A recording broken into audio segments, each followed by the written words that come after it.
Il se prépare quelque chose en Afrique, chers Africains, plus précisément au Burkina Faso. Très très urgent, je vous explique. Alors, chers Africains, dans la récente sortie de notre héros panafricaniste, souverainiste, indépendantiste, son Excellence, honorable capitaine Ibrahim Traoré, avait dit des paroles que tout Africain doit savoir. Parce que à chaque fois que son Excellence Ibrahim Traoré parle, ce sont des chaînes qui se détachent des esprits africains. Parmi ces paroles, Ibrahim Traoré avait demandé: est-ce que nous ne sommes pas plus bêtes que nos ancêtres si, parmi nos ancêtres, l'un était le plus riche de l'histoire de l'humanité? Il parlait plus précisément du Mansa Moussa. Mansa Moussa, un roi du Mali qui, à son époque, était tellement riche que lorsqu'il voyage pour aller faire son pèlerinage à la Mecque, le cours de l'or tombe dans les parties où il avait traversé. C'est-à-dire que le Mansa Moussa, il était tellement riche que, d'après des historiens, lorsqu'il marche pour aller, parce qu'à l'époque, il n'y avait pas d'avion, donc c'était les ânes, c'était les chameaux qu'on utilisait comme moyen de déplacement. Donc lorsqu'il se déplace de son royaume, le Mali, pour aller en Arabie Saoudite, à chaque fois qu'il arrive dans un village, ou dans un empire, ou dans un royaume, ou dans un pays, il donnait cadeau l'or. Il partageait l'or partout où il partait, jusqu'à arriver en Arabie Saoudite. Maintenant, tellement que il partageait l'or gratuitement, le cours de l'or tombe. C'est-à-dire que, imaginez, dans votre pays, on dit que tellement qu'il y a du pétrole, si le litre se vendait à 500 francs, le litre tombe pour être vendu à 100 francs. Tellement qu'il y a assez de pétrole pour servir tout le monde. Maintenant, c'est comme ça que le Mansa Moussa faisait tomber le cours de l'or. On disait que tellement qu'il avait de l'or, jusqu'à ses chameaux avec lesquels il faisait ses pèlerinages étaient couverts de poussière d'or. Une fois, on avait dit qu'il avait tellement donné de l'or gratuitement aux Égyptiens que le cours était tombé et que lorsqu'il revenait, les Égyptiens l'avaient imploré de reprendre son or parce qu'ils avaient assez. Est-ce que vous voyez à quel point le Mansa roi du Mali était riche? Donc Ibrahim Traoré a dit, si nos ancêtres avaient pu protéger leurs richesses, leurs royaumes et leurs pays, avaient pu être puissants à ce point, jusqu'à ce que parmi eux se trouvait le plus riche de l'histoire, pas le plus riche de son temps, mais jusqu'à aujourd'hui, il n'y a personne qui a dépassé la fortune du Mansa.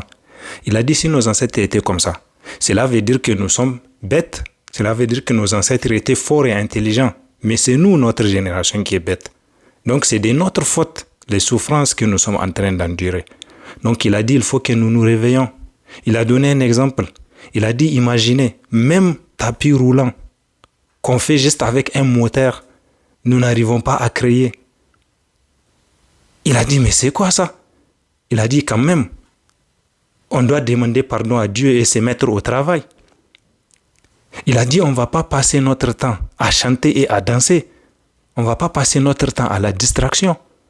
Regardez aujourd'hui, le rêve de la majorité des Africains, c'est d'être sportif comme Mbappé, c'est d'être chanteur comme Kofi Olomide, c'est d'être rappeur. Regardez ici au Niger, les rappeurs, ils viennent, ils chantent sur des choses qui n'ont aucun rapport à la réalité. Que de la distraction. On ne peut pas évoluer dans la distraction. Tout le monde est là, tout le monde aime le foot, nous sommes là, on perd notre temps. Alors que les autres qui ont créé le foot, c'est une fois qu'ils ont été rassasiés qu'ils ont créé le foot.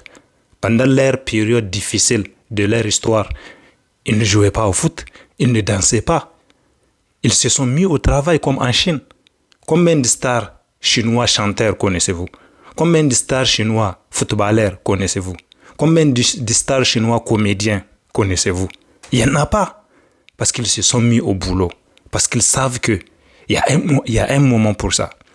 Lorsque nous allons libérer nos pays de ces insécurités, lorsque nous allons finir par zigouiller les terreaux, par chasser l'hexagone, lorsque nous allons finir par maîtriser tout notre espace, toute notre Afrique et nos richesses, et que nous sommes rassasiés, en ce moment-là, on peut se concentrer sur la distraction, mais on ne peut pas se développer dans la distraction. Alors Ibrahim Traoré a dit, il faut que nous nous réveillons, il faut que nous travaillons si nous espérons prospérer. J'ai beaucoup aimé cette phrase. Il faut que nous nous réveillons si nous espérons prospérer.